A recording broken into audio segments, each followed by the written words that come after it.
प्रातःकाल की बेला आश्रम जय। अभी सब लोगों ने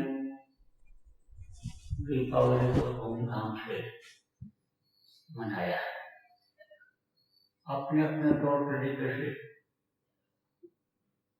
जैसे हिंदू धर्म के लोग दिवाली को ज़्यादा मनाते हैं, लेकिन अन्य धर्म के जो लोग वो लोग भी अपने अपने हिसाब से दीपावली मनाते हैं। कुछ लोगों ने यंत्र मंत्र अपना सिद्ध किया, कुछ लोगों ने लक्ष्मी गणेश की पूजा किया, कुबेर को खुश किया, कुछ लोग अपनी साधना को जगाए। तो इस साल में एक बार आने वाला त्योहार निकल गया। आज दूसरा दिन है, कल तीसरा दिन है, फिर इसके बाद में इसको लोग भूल जाएंगे, फिर आने वाले त्योहार को याद करेंगे। देखो, आप इसमें कई लोग ऐसे हो, काफी लोग हो जिन्होंने कई दिवाली देखी, अपने जीवन में कई बार दिवाली देखने का मनाने का आपको मौका मिला। लेकिन अब ऐसे भी इसमें हो कि जो ये दिवाली नहीं देख सकते हो, क्यों? क्योंकि समय पूरा हो जाएगा। जब समय पूरा हो जाता है तब रुकने की इजाजत नहीं होती, जगह खाली करना पड़ता है। ऐसे कोई कहीं गया, धर्मशाला में ठहरा, वहाँ का नियम है एक दिन दो दिन ये रहना है, तो जैसे तीसरा दिन लगेगा तुरंत लोग कहने लगेंगे तैयारी करो तैयारी करो तैयारी करो, इसको इतने समय खाली कर देना है। आप समझो किराए का मकान लोग लेते हैं, देने वाला ये कहता है कि आपको 1 साल के लिए दे रहा हूँ, उसके बाद आपको खाली करना पड़ेगा। तो जैसे समय नजदीक आता है, संकेत देने लगता है, भाई आप अपने इंतजाम कर लो, आपको खाली करना पड़ेगा। इसी तरह से ये जो किराए का मकान आपको मिला, मनुष्य शरीर जिसको किराए का मकान कहा गया, इसको भी खाली करना पड़ेगा और इसका किराया भी भरना पड़ेगा। आप देखो, ये कार्यक्रम संपन्न हो गया, कल ही चले गए, आज आप बड़ी संख्या में तैयारी कर रहे हो जाने की, किधर जाओगे? अपने वतन की तरफ, जहाँ से इधर आए हो। अब आपको वो याद आने लग गया, आप यहाँ आए, सत्संग सुनने मिले जुले, और अब आपको वो घर याद आने लग गया, वो वतन याद आने लग गया, जहाँ आपको जाना है। कोई पूछेगा कहाँ जा रहे हो, कहोगे घर जा रहे हो, अपने घर जा रहे हो। ऐसे आपको ये याद रखना चाहिए कि हमको ये किराए का मकान मनुष्य शरीर ये खाली करना पड़ेगा। ये कुछ समय के लिए मिला, और अब ये जो उम्र है जो बढ़ रही है, बाल पक रहे हैं, चोटियां पड़ रही हैं, ये जो जन्मदिन आते हैं, तीज त्योहार आते हैं, ये उम्र को कम कर रहे हैं। 22-23 साल का लड़का है, नौजवान है, उससे पूछो कि आपने कितनी दिवाली मनाई, याद रहेगा तो बताएगा। कोई कहेगा कि 20, कोई कहेगा 19, यानी समझो कि अगला उसका जो होगा 19 वाले का उसका 20 हो जाएगा, 21 हो जाएगा। ऐसे ही आपको ये याद रखने की ज़रूरत है कि जैसे अब आप यहाँ से प्रस्थान करोगे, घर की तरफ जाओगे, ऐसे ही आपको अपना घर याद करना है। ये तो मुसाफिर खाने की तरह से है। आप समझो ये घर है, होकर आपका ये घर न रहे, कभी आंधी आफत आ जाती है, धरती धंस जाती है, कभी सरकार खाली करा लेती है जब ज़मीन की ज़रूरत होती है। तो जिस तरह से ये घर कभी जा सकता है आपका, ऐसे ये शरीर भी कभी जा सकता है। इसका मालिक और है। ज़मीन जायदाद जो आप अपना कहते हो, भारत सरकार का है। भारत सरकार जब चाहे आपको मुआवजा दे न दे और उसको आपका ले सकता है। तो ऐसे ही इस शरीर का मालिक और है। और ये घर जो आप अपना कहते हो, अभी जाने के लिए बताओगे लोगों को फला जगह के हम वहाँ जा रहे हैं, अपने घर जा रहे हैं, तो आपका घर और कहीं है, लेकिन उस घर को आप भूल गए और यहाँ इसी घर को बनाते रहे। कितनी बार आप जन्मे और मरे। तो घर बनाया, मकान बनाया, ज़मीन जायदाद इकट्ठा किया, शादी ब्याह किया, बाल बच्चे पैदा किए और उसी में फंसे रह गए। उस घर को, असीला घर को आप भूल गए। आप इस मनुष्य शरीर को अपना ही समझ बैठे, किराए के मकान को आप अपना ही समझ बैठे। इसलिए सत्संग इन बातों को बतलाता है, सत्संग में बातें याद दिलाई जाती हैं कि भाई ये शरीर आपको, मकान आपको खाली करना पड़ेगा, तो हमेशा तैयारी रखो। कहते हैं बोरिया बिस्तर बांध करके तैयार रहो।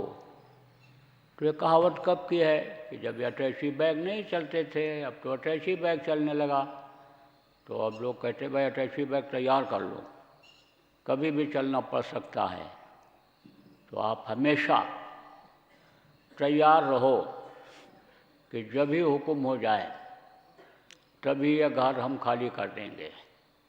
लेकिन सवाल यह है कि किराए का मकान आपने लिया और मकान मालिक उसको खाली करा लेगा, तो कहाँ रहोगे, जाओगे कहाँ? तो दूसरा घर, दूसरा वतन, दूसरी जगह आप देखोगे नहीं, वहाँ उसको आप लोगे नहीं रहने के लिए, तो कहाँ रहोगे? ऐसे ही जब यह शरीर छूटेगा तो ये जीवात्मा यानी कहाँ रखोगे, कहाँ जाएगी? ये लावारिस हो जाएगी। जैसे यानी आप ये समझो कि घर से निकल गए, रहने की जगह कहीं नहीं है, मकान मालिक ने निकाल दिया, तो इधर उधर लावारिस घूमते रहो, भटकते रहो। ऐसे ही ये भटकती रह जाएगी अपने वतन तक, अपने मालिक तक, जहाँ से यानी ये उतारी गई वहाँ तक ये नहीं पहुँच पाएगी। इसलिए चिंता करो, आप फिक्र करो, आप अपने घर की याद बनाओ और अपने घर चलने के लिए हमेशा तैयार रहो। और अपने घर जिसको आपने कभी देखा नहीं, उसको देखो कि कहाँ है। जैसे हुक्म हुआ खाली करने का, तैसे हम वहाँ पहुँच जाएंगे। बहुत से लोग क्या करते हैं, घर छोड़ करके चले जाते हैं, बहुत दिन बाहर रहते हैं, नौकरी करते हैं, लेकिन जब रिटायर होने को होता है तब उस घर की उनको याद आती है, चिंता होती है, और फिर छुट्टी ले करके यानी जो नौकरी करते हैं, काम करते हैं, वहाँ से थोड़े समय के लिए छुट्टी ले करके और फिर जहाँ रिटायर होने के बाद जाना है वहाँ जाते हैं, देखते हैं घर कैसा है, ज़मीन कैसी है, उसको बनवाते हैं, वो जगह कायम करते हैं कि रिटायर होने के बाद हमको आकर के यहीं रहना है। ऐसे ही प्रेमियों 24 घंटा आप काम में लगे रहे और आप बहुत से लोगों का बहुत सा समय निकल गया, अब जो समय थोड़ा जीवन का बचा है उसमें इधर से छुट्टी लो थोड़े समय के लिए, इस काम में विराम लगाओ, गृहस्थी के काम से थोड़े समय के लिए छुट्टी लो और अपने घर की याद करो और अपने घर चलो, अपने वतन चलो और वहाँ अपनी जगह बनाओ। तो अब आप भूल भी जाओ अपने घर को, आपके पास जानकारी है, नक्शा है, किसी से पूछो तो बता भी देगा। ऐसे ही आप अपने घर को भूल गए, अपने वतन अपने मालिक को भूल गए, अपने असली घर को भूल गए और आप आने समझ लो कि यहाँ आकर के भूल और भ्रम के देश में फंस गए, काल और माया के देश में फंस गए। लेकिन आपको नक्शा मिल गया, आपको रास्ता बताने वाले मिल गए। अब आप अब भी न पहुँच पाओ, आपको पूरी गाइडलाइन जिसको कहते हैं वो मिल गई। वो क्या है? शब्द शब्द सीढ़ी रच डाला, चढ़ चढ़ पहुँचो अगम ठिकान।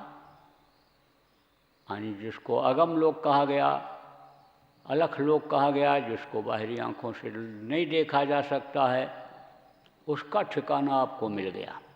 वही घर आपका है, वही वतन असिला आपका है और वहाँ से आए यहाँ भटक गए, बहुत दिन हो गया भूल गए उसको, तो वहाँ जाने का रास्ता आपको मिल गया, वो सीढ़ी मिल गई। कि जैसे यानी किसी को ट्रेन पकड़ना है तो वहाँ पर पूछते भाई कौन से प्लेटफॉर्म पर गाड़ी मिलेगी, हमको बम्बई जाना है, तो कोई बता देगा कि ये देखो ये पुल है, ये सीढ़ी है, सीढ़ी से चढ़ जाओ और पुल से उतर करके और वहीं आप जाओगे तो इससे ट्रेन मिल जाएगी। ऐसे ही ये शब्द जो आपको मिला, ये जो नाम मिला, ये सीढ़ी है। इस सीढ़ी पर चढ़ करके और आप अपनी मंजिल तक, अपने घर तक पहुंच सकते हो। इसलिए बराबर शब्द की कमाई करते रहो। आपको तो संत सद्गुरु मिल गए, आपको तो प्रेमियों गुरु महाराज जैसे अन्य संत मिल गए, पूरे संत गुरु महाराज जैसे मिले। देखो जैसे जाति की उपाधि होती है, धर्म की उपाधि होती है, जैसे आप समझो कि पढ़ाई लिखाई की उपाधि होती है, जैसे बिजनेस व्यापार की उपाधि होती है, जैसे अधिकारी कर्मचारी की उपाधि होती है, जैसे आश्रमों की उपाधि होती है, मठ मंदिरों की उपाधि होती है, ऐसे अन्य साधना में भी उपाधि होती है। अब आप समझो कि कोई बीए पास कर लेगा तो कहेंगे बीए पास है, पीएचडी कर लेगा तो उसको डॉक्टर लिखा जाने लगेगा, वो डॉक्टर लिखेगा। एमबीबीएस कर लेगा तो डॉक्टर लिखेगा, इंजीनियरिंग पढ़ लेगा तो नाम के आगे पीछे इंजीनियर लगेगा। कोई ब्राह्मण घर में जन्म लिया तो तिवारी पांडव शुक्ला जो उपाधि है वो लगेगी। आप समझो जो क्षत्रिय घर में हुआ सिंह लिखेगा। ऐसे ही देखो कोई यादव, कोई वर्मा, कोई मौर्य, कोई ये जातियों की उपाधि है। आप देखो जिस आश्रम पर आप बैठे हो या बाबा जय गुरुदेव आश्रम कहलाता है, यानी बाबा जय गुरुदेव के नाम से है, इस आश्रम की उपाधि बाबा जय गुरुदेव नाम से है। ऐसे ही यानी ये किसका मंदिर है, ये बिरला का मंदिर है, ये टाटा का मंदिर है, ये आप समझो कि ये ब्राह्मणों का मंदिर है, ये क्षत्रियों का मंदिर है, ये इनका मंदिर है, ये दुर्गा जी का मंदिर है। तो वो उपाधि यानी उसमें लग जाती है। तो इसी तरह जैसे पढ़ाई लिखाई की जाति की डिग्री मिलती है, उपाधि मिलती है, ये कलेक्टर साहब हैं, ये आईएएस इन्होंने कर लिया तो ये कलेक्टर साहब हैं, और ये एसपी साहब हैं, इन्होंने आईपीएस किया। इसी तरह से साधकों की भी उपाधि होती है, संतों की भी उपाधि, संत की भी उपाधि होती है। अब जो यह जानकारी कर लेते हैं कि यह दुनिया नाशवान है, यहाँ अपनी कोई भी चीज़ नहीं है, यह अपना घर नहीं है, ये अपना वतन नहीं है, ये शरीर भी अपना नहीं है, इस पर कब्जा दूसरे का है, इसका मालिक दूसरा है, कभी भी हमको अन्न निकाल सकता है। काया कुटी खाली करना पड़ेगा, इस काया कुटी को खाली करा लेगा, ये अपना शरीर भी नहीं है। इतना ही जानकारी हो जाए उसको मुनि कहते हैं। और जो पिंड से निकल करके ऊपरी लोकों में आने जाने लगते हैं, जीवात्मा ऊपरी लोकों में आने जाने लगती है, स्वर्ग वैकुंठ में पहुंच जाती है, उनको देवर्ष कहते हैं। उसके आगे आप ये समझो कि यानी जो योगी कहलाते हैं, देवर्ष कहलाते हैं, उसके आगे प्रथम स्थान पर जो पहुंचते हैं योगी कहलाते हैं, दूसरे स्थान पर पहुँचे तो योगेश्वर कहलाते हैं, और फिर उसके बाद में साध होते हैं, फिर संत होते हैं, और फिर परम संत होते हैं। तो इनका दर्जा अलग अलग होता है, उपाधि अलग अलग होती है। अब आप समझो कि जिनके पास डिग्री ज़्यादा होती है, आप समझो कि लिखते हैं एमए, पीएचडी, डीलिट और क्या क्या लिखते हैं, उनको बहुत लोग योग्य मानते हैं, बहुत जानकार मानते हैं। तो जिनके यानी समझो कि नाम के पहले संत लग जाता है, आप पे समझो कि वो ज़्यादा जानकार होते हैं।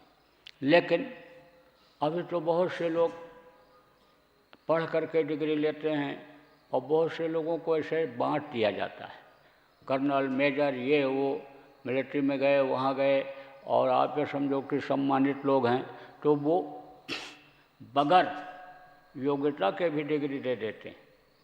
जैसे इलेक्शन जीत करके जाते हैं, आपके एमपी बनते हैं, मेंबर ऑफ पार्लियामेंट जिसको कहते हैं, तो उसमें एक संविधान में यह भी विधान है कि जो जीत के ना आए, कोई अच्छे कवि हों, देशभक्त हों, देश सेवक हों, यानी समझो कि जिनकी योग्यता हो, ख्याति हो, उनको भी राष्ट्रपति उसमें मनोनीत कर देता है। वो भी सांसद ही कहलाते हैं, वो भी एमपी ही कहलाते हैं। तो अब आप ये समझो कि नाम रख देने से वो योग्यता नहीं आती है। आप ये समझो कि जो गया वहाँ मैदान में घर घर घूमा और धूलगर्द खाया, लोगों की बातों को सुना, लोगों को अपनी बात बताया, मेहनत किया, पसीना बहाया, वो अनुभव यानी समझो कि यानी जो इलेक्शन नहीं लड़ा, नहीं जीता, और वो भी एमपी हो गया, तो वो अनुभव तो उसको नहीं रहेगा। इसी तरह से नाम रख देने से नहीं होता है, जानकारी हो उस राष्ट्र की, और पूरी जानकारी रखने वाला यानी समझो आज से अंत तक का पूरी जानकारी रखने वाला संत कहलाता है। प्रेमियों, आपको गुरु महाराज जैसे यानी समझो पूरे संत मिले, अब आप उनकी बातों को पकड़ो, वो जो बताए उसको करो, तो आप देखो कि तरीका होता है कि जैसे आपको नमकीन दाल बनानी है, आपने आलू के टुकड़े काटे, सब्जी बनानी है और आपने पकने के लिए चढ़ा दिया। अब आपको हर दाने में नमक का स्वाद लेना है, तो आप अन्य समझो कि पका करके और आप डालोगे कहाँ थाली में, और उसके बाद नमक अगर डालोगे तो समझो सब पर बराबर नहीं मिलेगा नमक आपको, कहीं उसमें फीका दाना रह जाएगा तो कहीं नमकीन दाना रह जाएगा। लेकिन अगर आप पतीले में नमक डाल दो तो चाहे उसका पानी पियोगे, चाहे उसकी दाल खाओगे, सब में आपको नमक मिलेगा। इसी तरह से तरीका होता है, जैसे दाल पकाने का, सब्जी पकाने का, चावल पकाने का तरीका होता है, उसी तरह से प्रभु के पाने का, अपने घर जाने का, अपना वतन पहुंचने का तरीका होता है। तो अलग अलग तरीके होते हैं, शोध लोग करते रहते हैं। पहले आप देखो इतना शोध नहीं था, क्योंकि उस समय मलिनता ज़्यादा नहीं थी, गंदगी जीवों के ऊपर ज़्यादा नहीं थी। लेकिन जब गंदगी बहुत बढ़ी, लोगों के कर्म खराब हुए, तो अब गुरु महाराज जैसे संत को हर रास्ता बहुत सरल करना पड़ा, बहुत आसान करना पड़ा। और गृहस्थ आश्रम में ही रह करके थोड़ी देर अन्य समझ लो कि समय निकालने वाली ही बात रह गई, घंटा 2 घंटा ही समय निकालने वाली बात रह गई, और तरीके को भी उन्होंने आसान कर दिया। आप देखो पहले ही जो संत हुए बहुत से लोग कहते हैं जब तक चढ़ाई न होने लग जाए, साधना न होने लग जाए, आपके पकने न लग जाए, तब तक पूरब मुँह करके साधना करो। तमाम हिदायतें थी।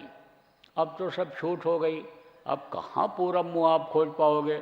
दिशा ही बहुत से लोगों को नहीं मालूम हो पाती है। सफरी जीवन आदमी का हो गया। ट्रेन में, बस में जिधर मुँह करके बैठेगा वहाँ उतरेगा तो वही दिशा उसको दिखाई पड़ेगी। अब रात में कहीं मान लो गया तो किससे पूछता फिरेगा कि कौन सी दिशा है ये, किससे पूछता फिरेगा। और मान लो स्टेशन पर ही आपको साधना करनी है, पूजा करनी है, तो वहाँ तो सब मुसाफिर रहते हैं। तुम जो चलने फिरने वाले हैं, तो जैसे आपको दिशा भ्रम है कि हम उत्तर मुँह करके ट्रेन में बैठे थे और आप पूरब मुँह करके वहाँ उतरे, लेकिन आपको पता नहीं, आप तो समझोगे उत्तर ही है, उत्तर मुँह करके बैठे थे। तो क्या मालूम वो भी इसी तरह का हो। इसलिए छूट दे दी गई कि कहीं भी किसी भी दिशा में बैठ करके आप कर सकते हो। अब ये ज़रूर है कि भाई कर्मों का विधान जब से बना तब से आप समझ लो कि ये कठिन हो गया, यानी साधना करना कठिन हो गया, क्योंकि कर्म लोगों के खराब हो गए। कर्म आप समझो जब खराब हो जाते हैं तो जल्दी उसके समझ में नहीं आता है। जैसे आप इतने लोग बैठे हो, सुन तो सब रहे हो, लेकिन हमको मालूम है कि इन बातों को कम लोग पकड़ोगे। आप जब जाओगे तो फिर वही रोटी दाल का चक्कर, फिर वही 99 का चक्कर, फिर वही लड़के बच्चे। यहाँ तो कहते हैं ब्रेन वॉशिंग हो रही है। ब्रेन वॉशिंग किसको कहते हैं? सफाई जिसको कहते हैं, दिमाग की सफाई हो रही है। यहाँ तो आप चल फिर करके आए, आपने सेवा किया, चल फिर करके आए, कुछ कर्म यहाँ आपके साफ हुए। साधन भजन इतने लोगों के साथ आपने किया। अच्छा, साधक के बगल में भी आप बैठ करके कर लिए होगे, उसका भी आपको फायदा मिला होगा। तो इस थोड़े समय के लिए तो ये कर्म कटा, लेकिन जाने के बाद फिर लाद लोगे। आप समझो कि कर्मों का विधान जब से बना, जटिल विधान, आप ये समझो कि ये बना दिया इधर। तो जब पैदा हुए थे तब तो आपके अन्य समझो कि संचित क्रियमाण और प्रारब्ध, यह 3 तरह के कर्म होते हैं। संचित कर्म किसको कहते हैं? पिछले जन्म में जो भोगने से बच जाते हैं वो संचित कर्म होते हैं। और जो इस समय शरीर से किया जाता है यानी वो क्रियमाण कर्म होता है। और जो आगे भोगेंगे, कर्मों को करेंगे, वो प्रारब्ध कर्म होते हैं। तो पहले का जो संचित कर्म है वो आप जो बुरे कर्म थे थोड़े ही बहुत लेकर आए और बाकी अच्छे कर्म लेकर आए।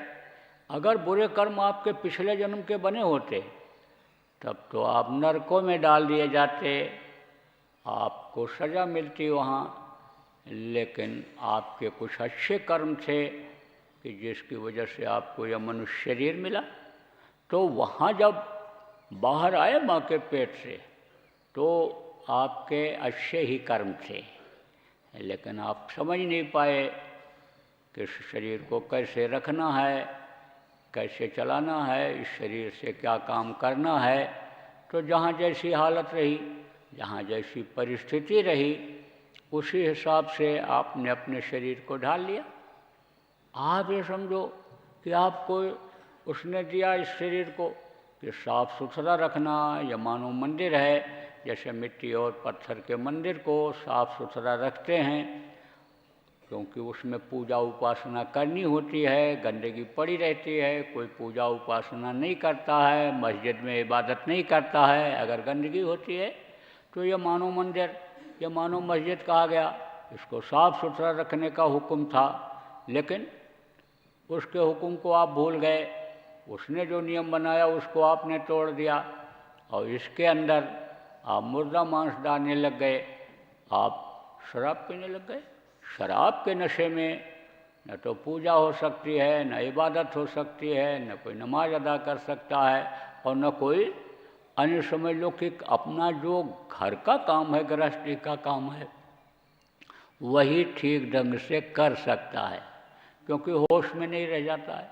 तो अब जब होश में नहीं है शरीर, दिमाग काम नहीं कर रहा है, तो हाथ पैर से कुछ भी कर सकता है। उसका जब ज्ञान ही खत्म हो जाएगा थोड़े समय के लिए कि भाई हाथ से ये नहीं करना चाहिए, शरीर के अंगों से ये काम नहीं करना चाहिए, ये बुरा काम है, तो होश नहीं रहेगा तो कर डालेगा, कर डालेगा तो कर्म इकट्ठा हो जाएंगे। तो बहुत सारे कर्म, बहुत से लोग इकट्ठा करने में लगे हुए हैं। आप लोग भी ऐसे हो कि जो बहुत सारे कर्मों को इकट्ठा कर लिए। अब उन कर्मों की वजह से यानी समझ लो कि आपका मन नहीं लगता है। आप समझो जब जाओगे तो फिर वही कर्म जो कर रहे उसी में जब लग जाओगे। इसलिए आपको ज्ञान होना चाहिए, आपको समझदारी होनी चाहिए, जानकारी होनी चाहिए कि अच्छा क्या है और बुरा क्या है। आप ये देखो कि सबसे ज़्यादा असर किसका आता है? अन्न का आता है। कर्म खराब बनने में, साधना में यानी समझ लो ना मन लगने में, और जो अपने अच्छे कर्म जमा हैं उसको यानी समझो कि कटने में, ख़त्म होने में। इसलिए खान पान प्रेमियों अब शुद्ध रखना। जो लोग नामदान लिए हो, भूल के मांस मत खाना, मछली मत खाना, अंडा मत खाना और शराब मत पीना। संकल्प बना लो यही छोड़ जाओ। कमियों को छोड़ना चाहिए, बुराइयों को छोड़ना चाहिए। ये त्यौहार आते हैं, कुछ सीखने के लिए आते हैं, कुछ छोड़ने के लिए आते हैं। इसीलिए लोग संतों के आश्रमों पर जाते थे, संतों के पास जाते थे, सत्संग सुनते थे और जानकारी हो जाती थी कि अच्छा क्या है, बुरा क्या है, और वो बुराई उनके अंदर रहती थी तो छोड़ देते थे। अब तो सत्संग में जाना बंद कर दिया, संतों का सामिप्य ही खत्म हो गया। और सुनते भी हैं तो बस रेडियो में सुन लिया, टीवी में सुन लिया और बस दर्शन भी उसी में कर लिया, उसी में नामदान भी चाहने लगते हैं। नामदान ऐसे आसान चीज़ है, ऐसे बस कोई फ़ोन पर बता दे वह नामदान हो जाए। आप मोटी बात से समझो कि पीपल, बट, पाकड़ और रसाल ये 4 पेड़ होते हैं। इनके बीज से पेड़ नहीं बनता है। पक्षी इनके फल को खा करके और जब थूक देता है, बाहर निकाल देता है, तब वो पौधा जमता है। यही कारण है कि आप देखो इसके पौधे कम मिलते हैं। बट के, पीपल के जब कोई लगाता है, लाता है, पौधे को तैयार करता है, तब लग पाता है। बाकी अन्य पौधे, आम का है, जामुन का है, अन्य चीज़ों का है, आप देखो जहाँ पौधा रहता है उसका बीज गिरता है और वहीं से अंकुरित हो जाता है, पौधा बन जाता है। लेकिन इन चारों के बीज जो होते हैं, यानी समझो जब चिड़िया अपने मुंह से बाहर निकालती है, ऊपर का खा करके बीज को बाहर निकालती है और वो जब ज़मीन में गिरता है तब यानी समझो कि पौधा जमता है। तो बहुत से लोग जो जानकार होते हैं, पौधे को तैयार करने वाले होते हैं, वो पेड़ों के नीचे घूमते रहते हैं। जब पक गया फल और चिड़िया ने नीचे गिरा दिया गुठली को, तो उसको उठा के ला करके ज़मीन में और पौधा तैयार कर लेते हैं।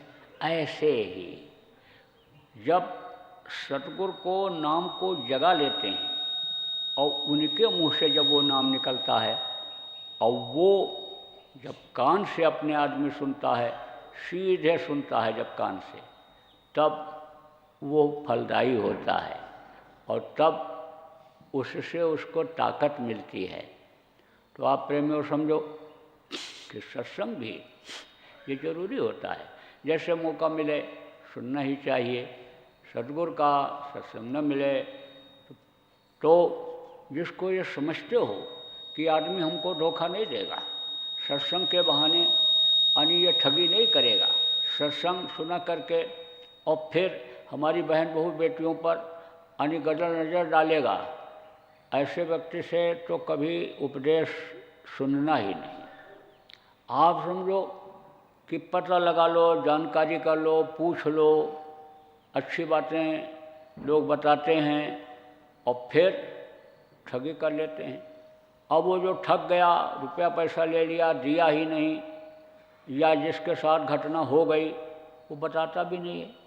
लेकिन जब बातचीत होती है तो दिल की व्यथा अपने रख देते हैं, कह देते हैं, पता लगा लो कैसा है क्या है, तो उसको उसकी बातों को सुन लो, ग्रहण कर लो, विवेक बुद्धि रखो कि भाई क्या इसमें सही है, क्या गलत है, क्या मिलौनी है, और क्या ये जो गुरु महाराज सुनाते थे वो उतना है कि और इसमें बढ़ा चढ़ा के है, मिलौनी कितनी बात है।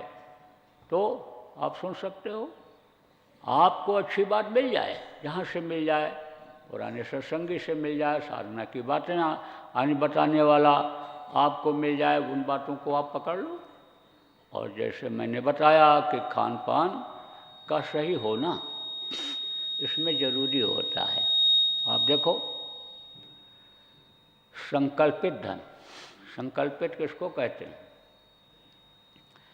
कि हमारा रोग ठीक हो जाए, हमारा लड़का पास हो जाए, नौकरी लग जाए, हमारा ये बिगड़ा काम है बन जाए, कत्ल का मुकदमा लग गया है हम छूट जाएं, ये कत्ल हमने कर लिया, ये चोरी कर लिया हमने, ये ठगी कर लिया है, अब इतना हम इसमें खर्च कर दें, खिला दें, दे दें तो हमारा ये माफ़ हो जाएगा। वो होता है संकल्पित धन। संकल्प कराते हैं, बच्चा का पूछ पकड़ा देते हैं और कहते हैं राशन पानी यानी समझो कि दे दो और तुम बैतरणी पार हो जाओगे, तो वो क्या होता है? वो भी संकल्पित होता है।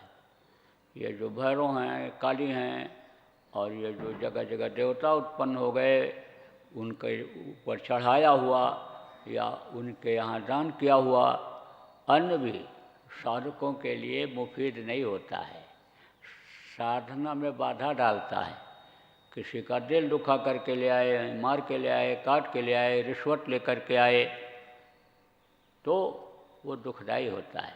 देखो प्रेम, हमको मालूम है कि व्यापार में आप उलट फेर करते रहते हो, एक नंबर का दो नंबर, दो नंबर के एक नंबर, दो नंबर के एक नंबर करते रहते हो।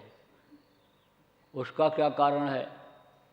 संविधान बने हुए बहुत दिन हो गया, अब उस संविधान के आधार पर आप अगर मेहनत ईमानदारी से राजा हरिश्चंद्र बन करके और बिजनेस करना चाहो सत्यवादी बन करके, तो दो रोटी भी बच्चों के लिए रात को इंतज़ाम नहीं कर पाओगे, क्योंकि आमदनी नहीं है, मुनाफा नहीं है, और समझो कि आपको कीमत सही नहीं मिलेगी।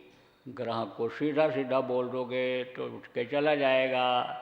जो गाल बजाते हैं साधु लोग, कलयुग में जो दिखावा दिखाते हैं, उनके पीछे बहुत लोग दौड़ पड़ते हैं।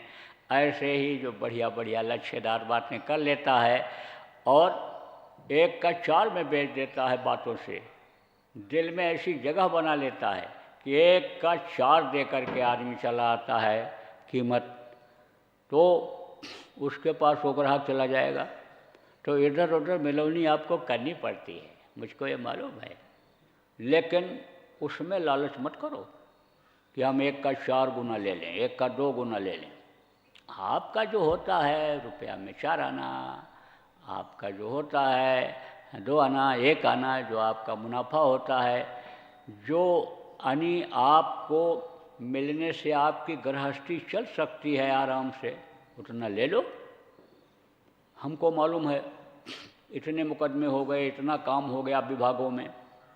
अब अगर 8 ही घंटा कोई दफ्तर का साहब, दफ्तर का बाबू, कर्मचारी अगर काम करे तो काम का निपटना मुश्किल हो जाएगा। तमाम देखो फाइलें पेंडिंग पड़ी हैं, आने समझो नंबर ही नहीं लग रहा है।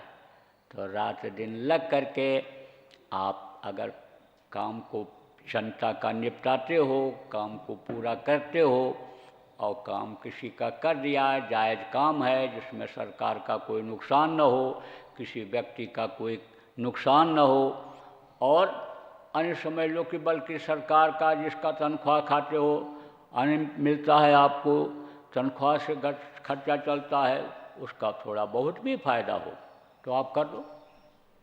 और अगर खुश हो करके वो आपको कुछ देता है तो उसमें कोई ऐतराज़ नहीं है। लेकिन दिल दुखा करके और तय करके अगर आप रिश्वत लेते हो और वो रिश्वत आप खाते हो, बच्चों को खिलाते हो, तो ना तो आपका भजन में मन लगेगा और न बच्चों का लगेगा, और लोभ लालच और बढ़ जाएगा।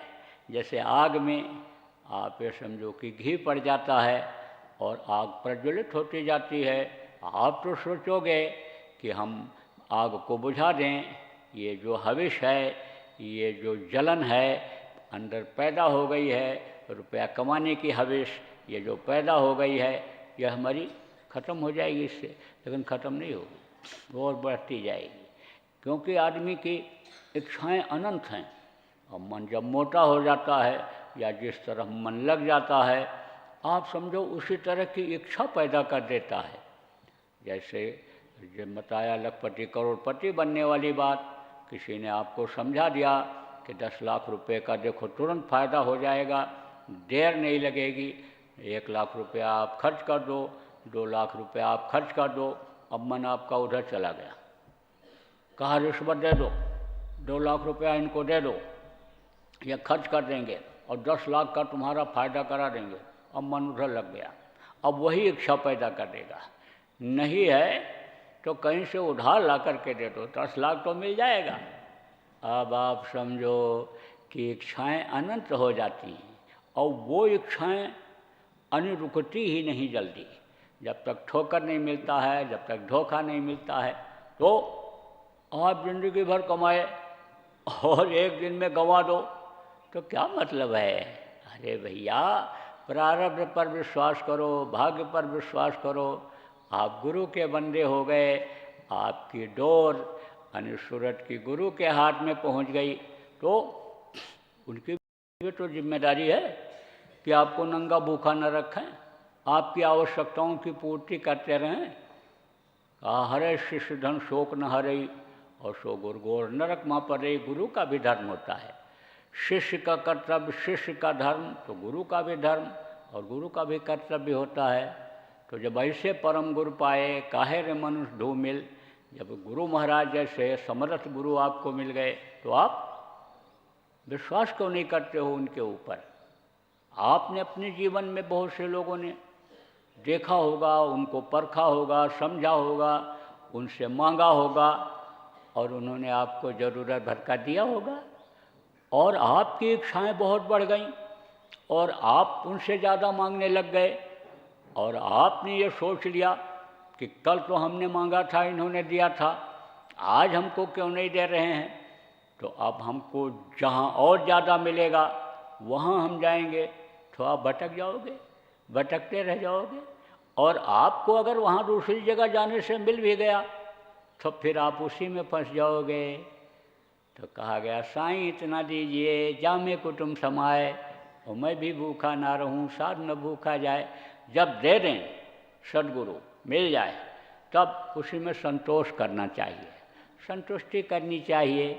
जब ये बात आप भूल जाते हो कि यह धन दौलत, ये दुनिया, यह हमको सब छोड़ना पड़ेगा, तब आप बस यही सोचते हो कि कल की चिंता करो, परसों की करो, और लड़के की करो, नाती पोता की करो, 4 पुस्तक कमा करके रख दो।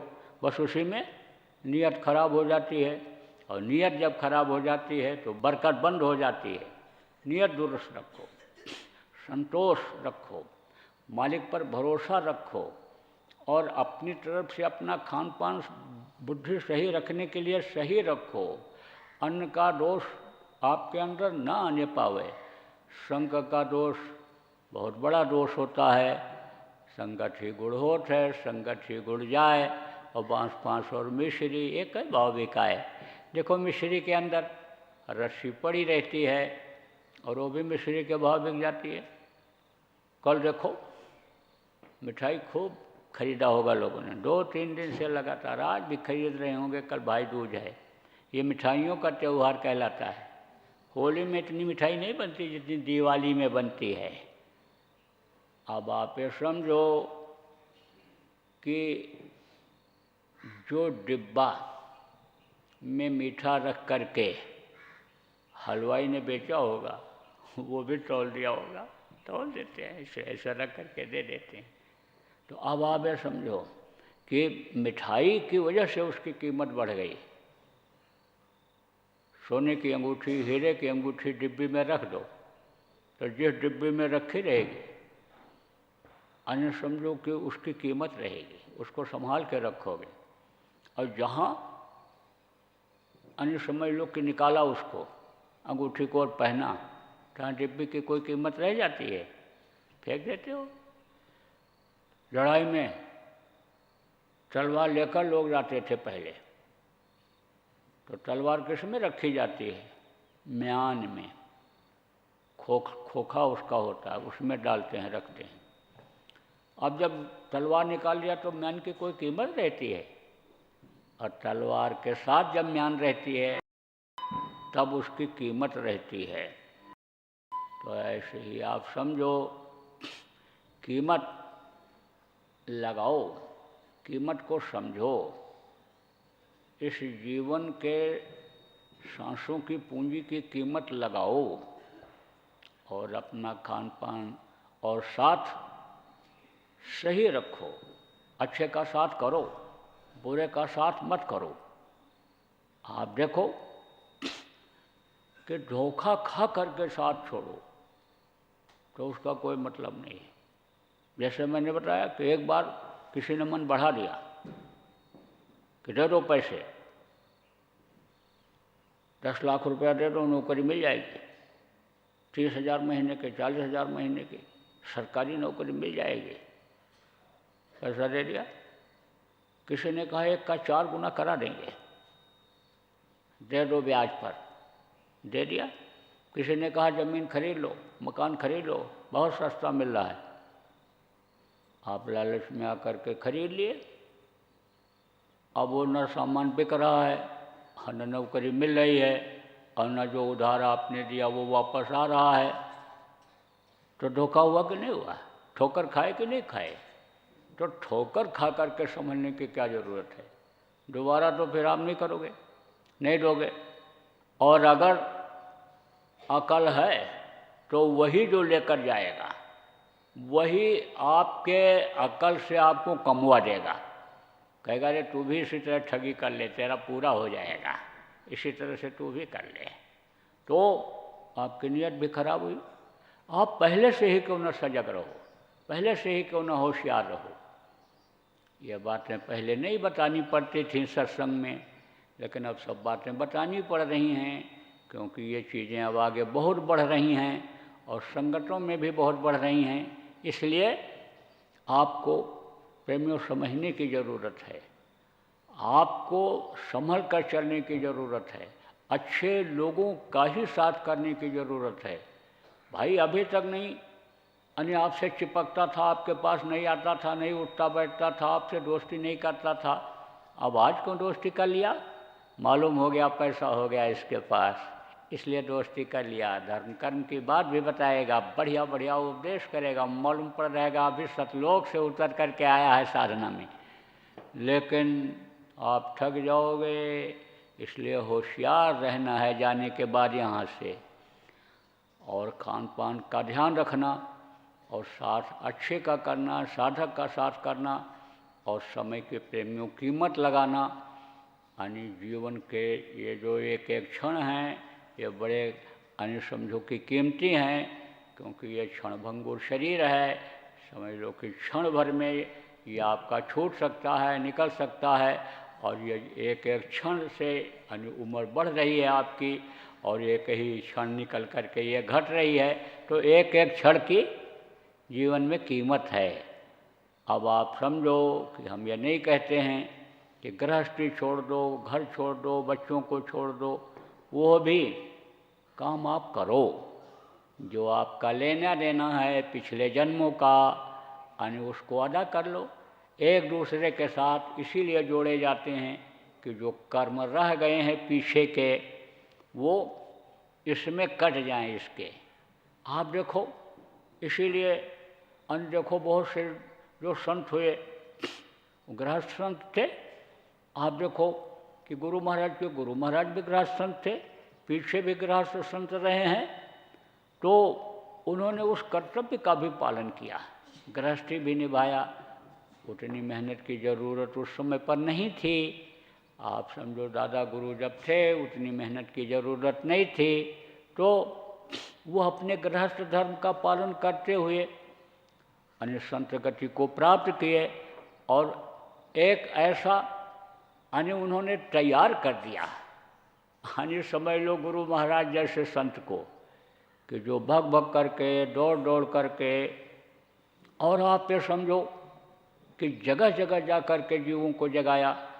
अब अगर गृहस्थ आश्रम में अन्य गुरु महाराज होते तो इतना समय नहीं दे सकते थे, गृहस्थ धर्म का भी पालन करना पड़ता था। आप समझो कि गृहस्थ संत दादा गुरु के पास गुरु महाराज रहते थे, और जब दादा गुरु की जो पत्नी थी माता जी, जब उन्होंने शरीर छोड़ा तो गुरु महाराज उस समय सत्संग कर रहे थे, लेकिन सत्संग स्थगित करके और वो वहाँ पर आए। एक गृहस्थ में रहने के नाते, अन्य गृहस्थ संत को अपना गुरु बनाने के नाते, वो अपना जो लक्ष्य था उससे थोड़े समय के लिए अलग होकर के और आए माता जी के अन्य समझो जाने पर। दुनिया से जब वो गई तो वो आए गुरु महाराज। और फिर आप समझो कि गृहस्थ का मोह कम नहीं होता है, गृहस्थी का किसी का भी हो, किसी से आप लगाव कर लोगे। आप एकदम से अगर फ्री भी हो और किसी से लगाव कर लोगे, पड़ोसी से, पड़ोसी के बच्चों से, किसी से कर लोगे, उसी से आपका प्रेम हो जाएगा। आप गृहस्थ में रहने के नाते माता जी से इतना प्रेम हो गया कि गुरु महाराज रोए उनके लिए, और यह भी बोले, हम तो उसमें नहीं थे, लेकिन पुराने लोग जो मिलते हैं अभी इक्का दुक्का हैं, उनसे कुछ समय पहले जब मिला तो मैं पूछता रहता था गुरु महाराज के बारे में, दादा गुरु के बारे में, तो बताया उन्होंने, गुरु महाराज के गुरु भाई ने ही, कि रोए और बोले अब हमारा नाम लेकर के कोई पुकारने वाला नहीं रह गया, नाम लेकर पुकारने वाला अब हमारा कोई नहीं रह गया। तो अब आप समझो कि गृहस्थ धर्म का पालन करना पड़ता है।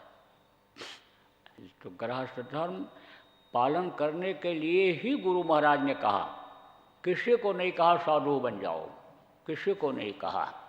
आप ये समझो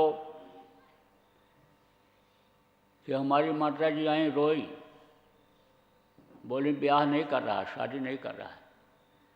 गुरु महाराज बोले अच्छा हम कहेंगे तब करेगा। अब देखो दोनों बात हो गई, वो भी संतुष्ट हो गई, अब जब कहेंगे तो कभी कहे ही नहीं। तो ऐसे ही आप समझो कि कहे भी किसी से, किसी ने फरियाद किया तो दोनों बात को गुरु महाराज ने रखा, दोनों की।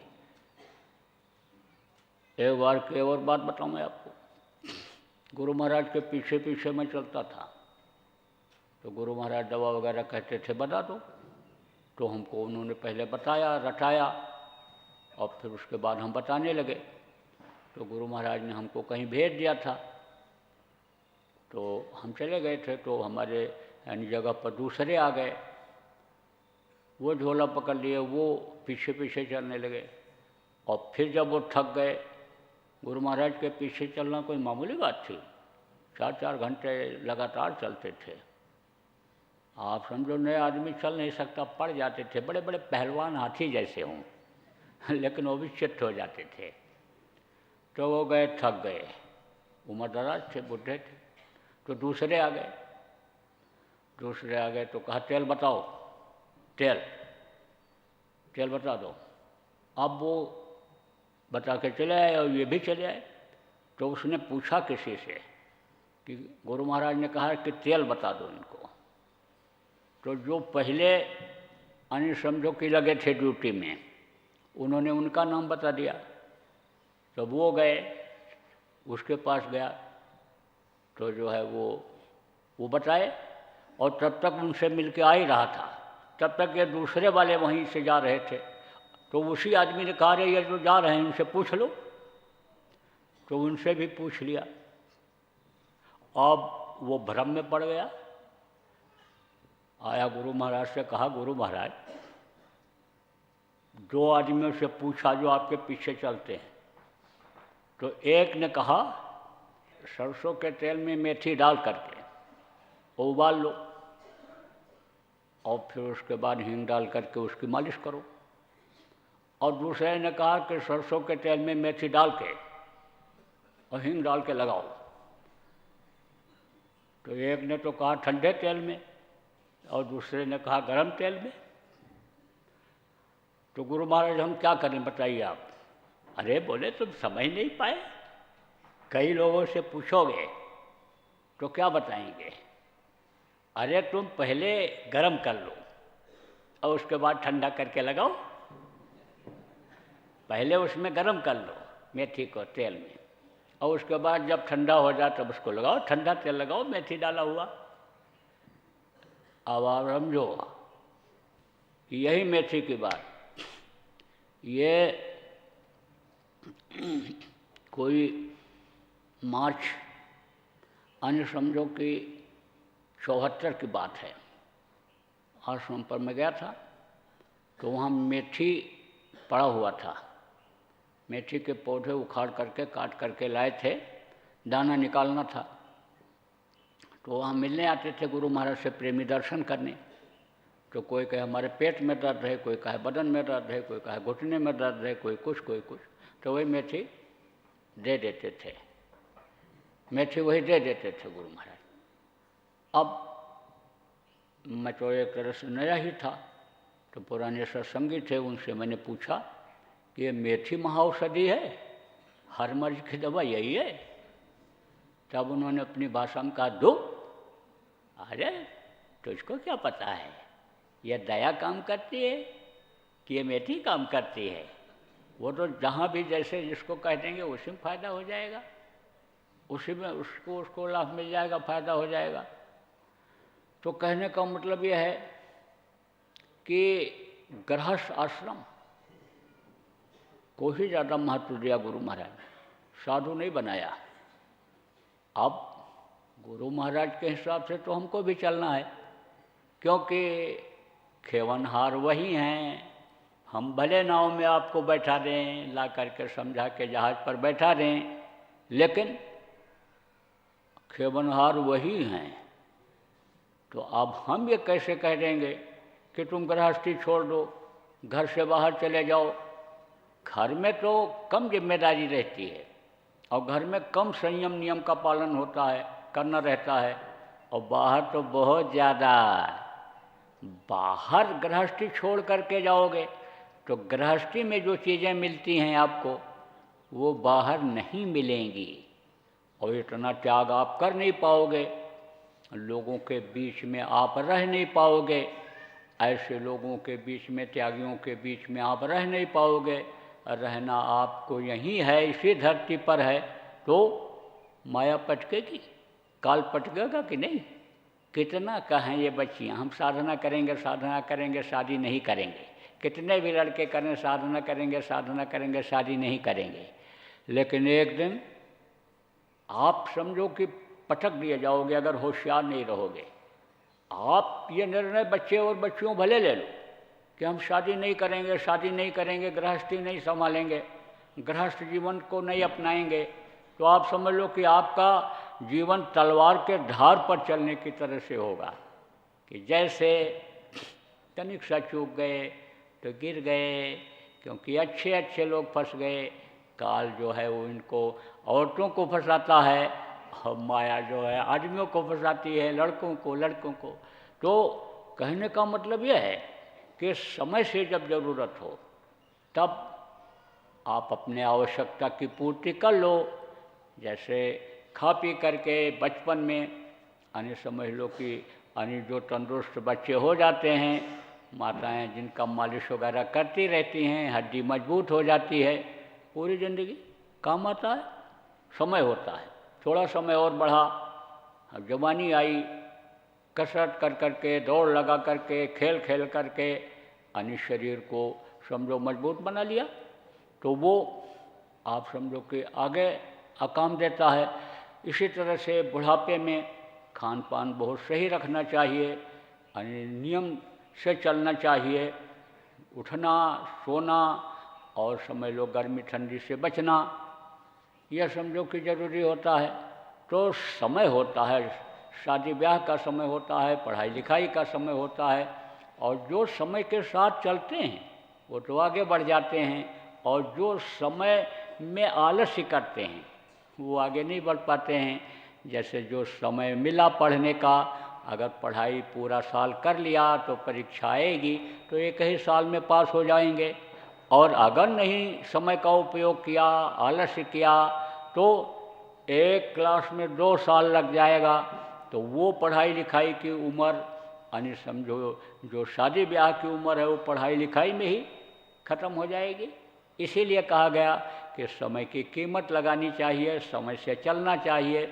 जो समय से चलते हैं कभी पीछे नहीं रहते हैं।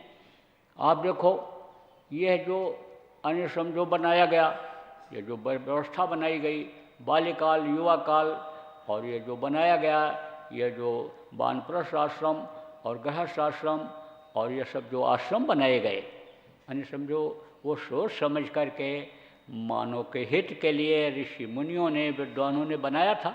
लेकिन अब उधर किसी का ध्यान ही नहीं जाता है, तो क्या होता है कि समय का दुरुपयोग होता है, समय के साथ न चलने की वजह से समय का असर आता है और विघ्न बाधा आती है।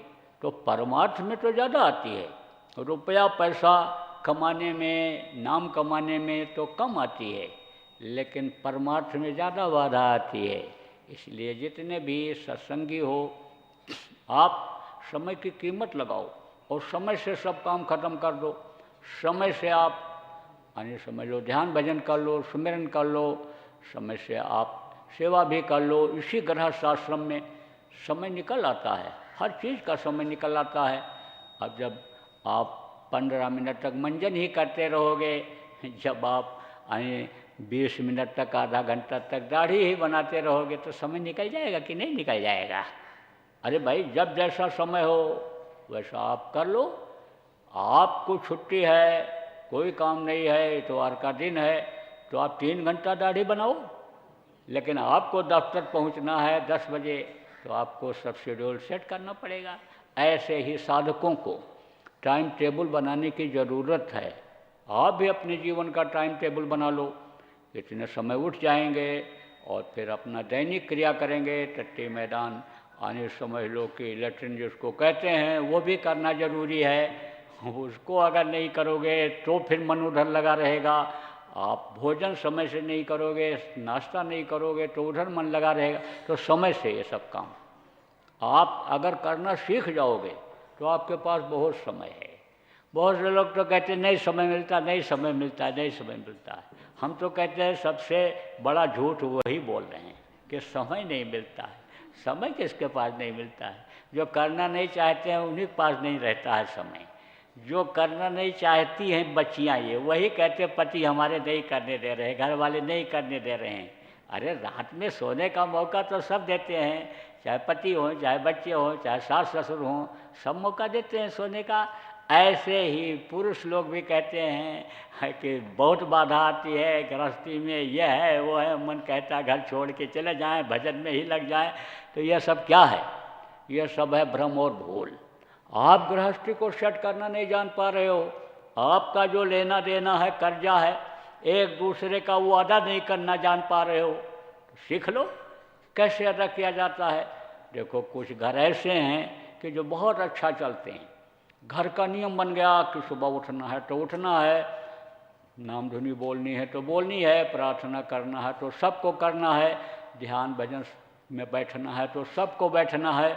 उसके बाद में भोजन बनाने वाले भोजन बनाएंगी बच्चियाँ, वो अपना वो काम करेंगे, समय से नाश्ता मिल जाता, समय से खाना मिल जाता, सब अपने अपने काम पर चले जाते हैं, तो उनके यहाँ कोई लड़ाई झगड़ा नहीं। और जो समय से ही नहीं उठे, 9 बजे उठे, 10 बजे दफ्तर पहुँचना है तो जल्दी जल्दी जब नहाए धोए जल्दी जल्दी किया तो किसके ऊपर बिगड़ेंगे? औरत के ऊपर, कि बाथरूम से निकले नहीं कि टेबल पर मिल जाए हमको। अब 5 मिनट भी अगर देर हो जाएगा, घड़ी देख रहे हैं 10 बजे नहीं पहुँचेंगे तो साहब अब्सेंट लगा देगा, तो नाराज़ होंगे कि नहीं होंगे? अब जब 4 बात किसी को बोलोगे तो 1-2 तो वो भी बोलेगा। और जब कहते हैं किसी से सम्मान लेना हो तो उसको सम्मान देना पड़ता है। आपको अगर बुरी बात खराब लगती है, कड़ी बात खराब लगती है, तो आप ये कैसे अपेक्षा करते हो कि आप कड़ी किसी को बोलोगे तो वो मीठी बोली बोलेगा? अरे भाई ये कलयुग है, कलयुग में तो ये इस समय पर बहुत मुश्किल काम है। या तो कोई परमार्थी ही हो, ऐसे होते हैं संस्कारी कि जैसे इतते वे पाहन हनत उतते वे फल देत। कुछ पेड़ ऐसे होते हैं, पेड़ों का काम क्या होता है? फल देना। पेड़ में फल लगा रहता है और लड़के क्या करते हैं? पत्थर मारते हैं और वो उधर से क्या देता है? मीठा फल। लेकिन अभी आप समझो कि आदमी को पत्थर मारो तो क्या देगा? फल देगा है कि तलवार चाकू देगा कि गोली देगा आपको? अब आप सोचो। इसलिए गृहस्थी सच करनी पड़ती है। गृहस्थी में कहाँ कमी है? देखो जैसे गाड़ी होती है, आप देखो जिस पर बैठ कर के आप चलते हो, मोटर कार होती है। अब उसका जो पुर्जा है अनिश्चक करते रहते हो, देखते रहते हो कि कहीं कोई ढीला ना हो गया हो। एक आदमी ने हमसे कहा, जब मोटरसाइकिल खरीदा हमने, बहुत पहले की बात, कहा अपने हाथ से साफ करना। तो हमने कहा अच्छा। तो हमारी तो नई मोटरसाइकिल थी, ये साफ करने लगे। अब हम सोचे कि क्यों कह रहा है। फिर उससे पूछा, कहा हर चीज़ चक हो जाता है, हवा पानी तेल और नट बोल्ट सब, कोई ढीला है क्या है तो चक हो जाता है। तो एक पुराने सत्संगी थे, उन्होंने एक सत्संगी थे, उन्होंने पुरानी मोटरसाइकिल खरीदा, तो उनको भी मैंने बताया, तो वो भी उस चीज़ को आप समझ लो कि पकड़ लिए और साफ करने लगे। और जब मैं दोबारा गया तो मोटरसाइकिल उनकी खड़ी थी, तो देखा हमने, तो कहा है तो ये अच्छी हालत में साफ़ सुथरा रखते हो? बोले रखता हूँ। तो हमने कहा ये जोड़? बोले आपकी वो सीख है, यानी इसको जुड़वा दिया, नहीं तो हम गिर जाते। ये टूट गई थी, क्रैक हो गई थी चेसिस। और चेसिस ही जिस पर रीढ़ की हड्डी जिसको कहते हैं, यानी रीढ़ की हड्डी टूट जाए तो आदमी खड़ा हो सकता है, तो चेसिस ही टूट गई थी, तो एक्सीडेंट तो होना था। तो आप ये समझो कि इसी तरह से पुर्जा गृहस्थी का जहाँ भी देखो कि ढीला हो रहा है, जहाँ भी नट बोल्ट, उसको कस दो। आप देखो कि हर कोई गृहस्थी यानी चलाने में सक्षम नहीं हो पा रहा है, तो इसीलिए घर छोड़ छोड़ करके भाग रही हैं। औरतें भाग रही हैं घर छोड़ के। तमाम तलाक के और दहेज के मुकदमे इसी वजह से हो रहे हैं, क्योंकि लड़ाई झगड़ा झंझट और परेशानी। आप समझो कि घर की आमदनी जब नहीं होती है तो भी लड़ाई झगड़ा होता है, झंझट होता है। इसीलिए तो कहा जाता है ना कि बच्चे की कराओ पढ़ाई, और फिर उसके बाद में जब पढ़ ले तब कमाई, और फिर सगाई, फिर शादी ब्याह करो। और पहले ही शादी ब्याह कर दिया, बहुत पढ़ा लिखा है, एमए किया है, पीएचडी किया है, टॉपर है, लेकिन तमाम टॉपरों को जल्दी नौकरी नहीं मिलती है। ऐसे ही लिख करके चले आए, नौकरी नहीं मिलती है, पर्सनालिटी नहीं है, अकल नहीं है, रट्टू टोटा बन करके, और समझो कि नंबर ले आए, लेकिन इंटरव्यू में निकाल दिए जाते हैं। ऐसा ऐसा सवाल आईएएस के इंटरव्यू में करते हैं कि दिमाग चकर आ जाए, और हर तरह का सवाल करते हैं। अब कैसे आईएएस में आ पाएगा वो? तो कहे आईएएस में आ गया, आईएएस में आ गया, आप शादी कर दो। कहाँ से शादी किया, किसने किया? बड़े अधिकारी ने, बड़े घर के, उसने, अब पढ़ी लिखी लड़की आई, अब खर्चा भी तो उसका उसी तरह से रहेगा। अरे दहेज के चक्कर में, नाम के चक्कर में कि वो कलेक्टर हैं, एसपी हैं, और वो बड़े ओहदे पर हैं, हमारे समधी साहब हैं, हमारे लड़का के हमारे ससुर साहब हैं, वो हमारे सेठ जी हैं।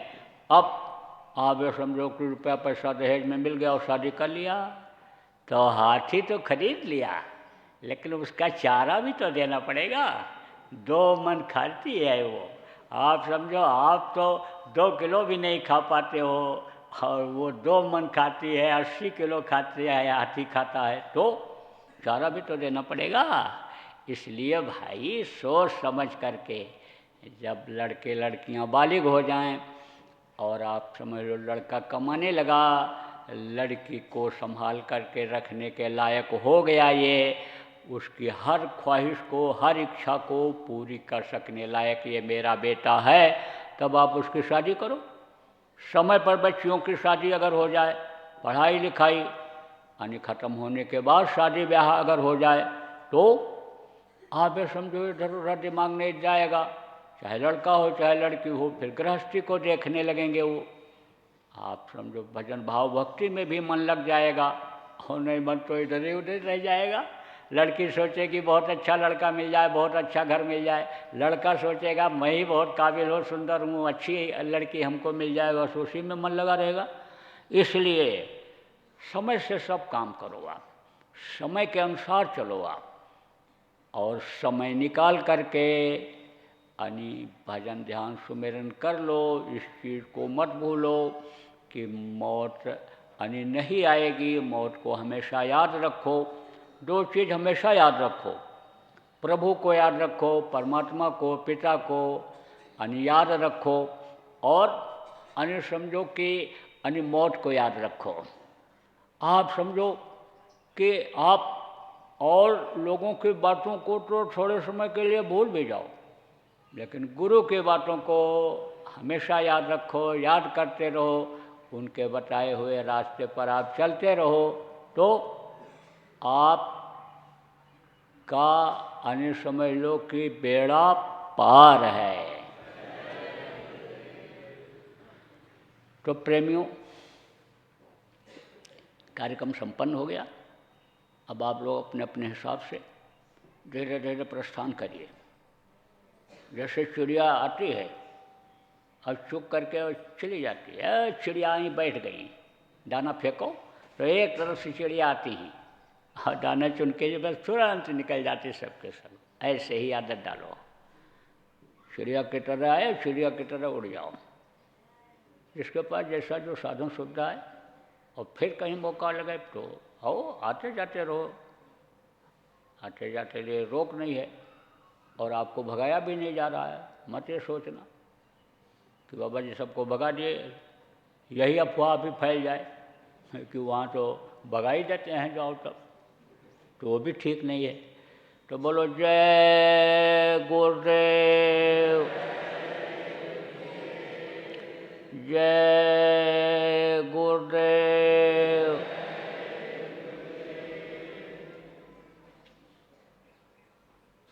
विनय करूं कर जोरे, सतगुरु द्वार तुम्हारे।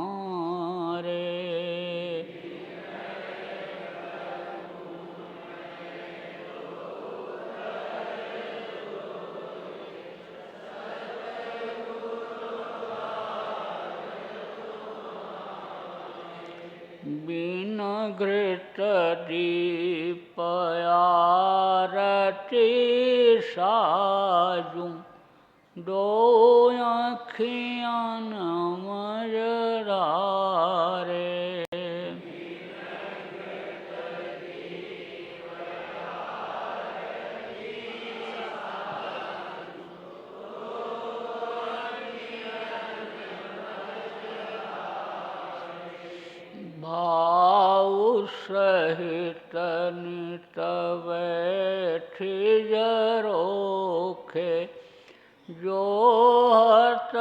प्रियतम प्यारे।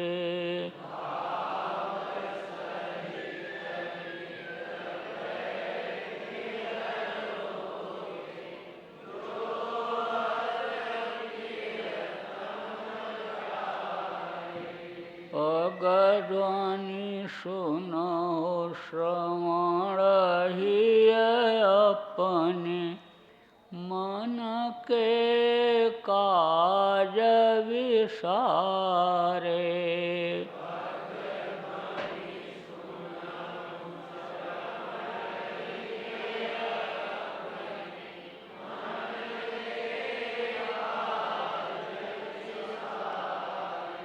जागी सुरत पियत चरणामृत, पियत पियत होई न्यारे।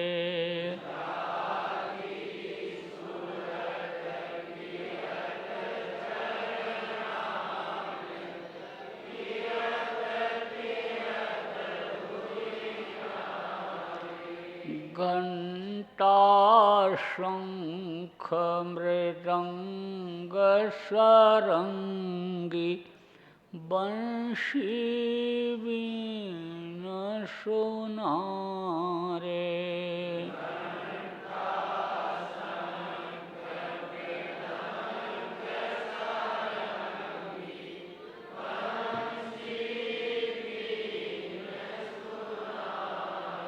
जय गुरुदेव आरती करते, गावत जय जयकारे।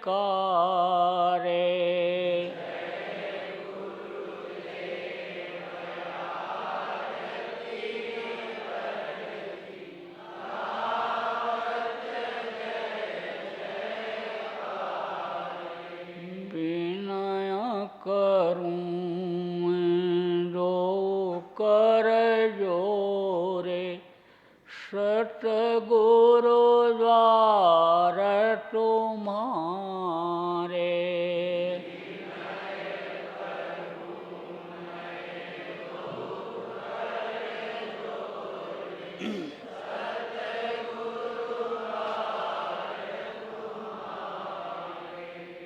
जय गुरुदेव।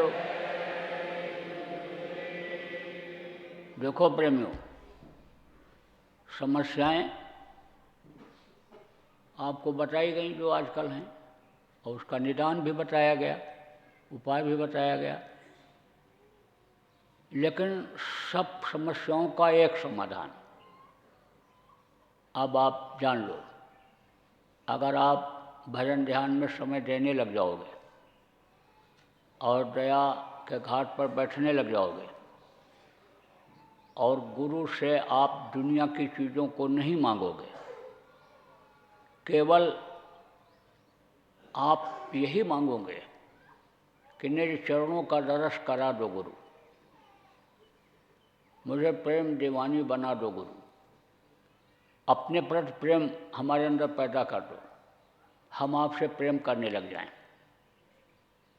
ताकि हम आपके आदेशों का अक्षरशः पालन कर सकें। आप हमको धो करके साफ करके हमारी सूरत को, और आप अपने चरणों तक पहुंचा दो, अपने पास तक पहुंचा दो।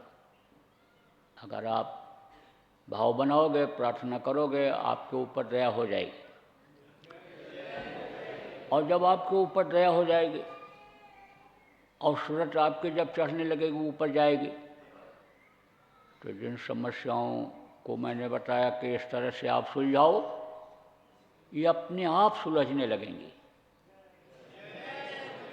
देखो, मशीन का आविष्कार हुआ तो हाथ से करना पड़ता था, आदमी रखने पड़ते थे कोई चीज़ जब बनाना होता था।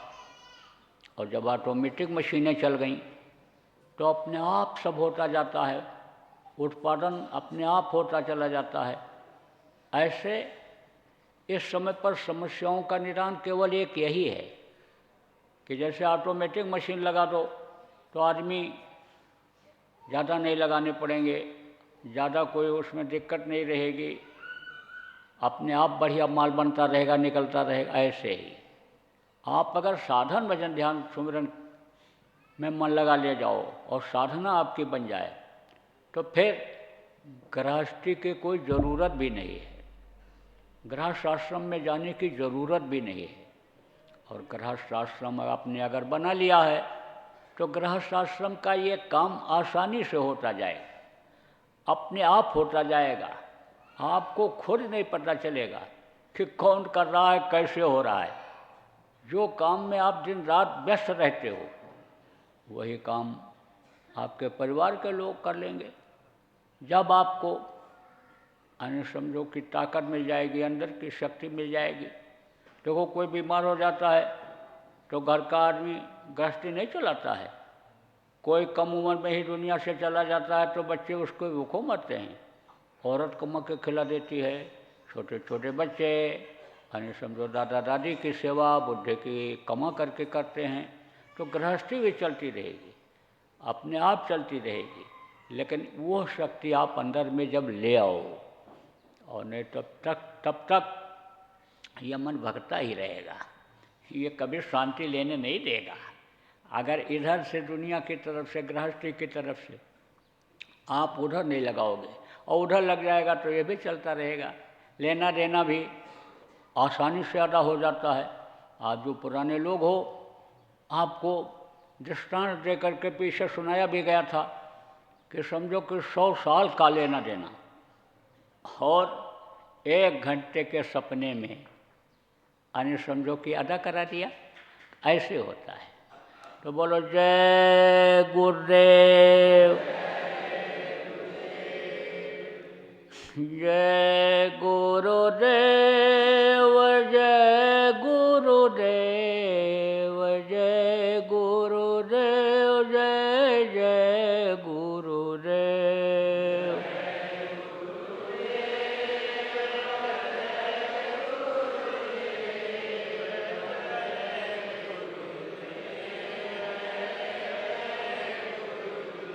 जय गुरुदेव, जय गुरुदेव, जय गुरुदेव, जय जय गुरुदेव।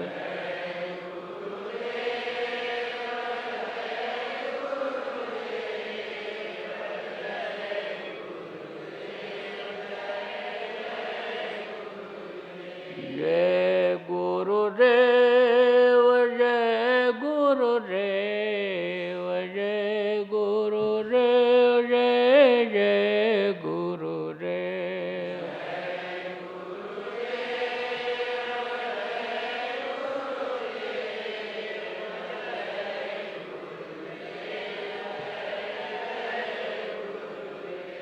जय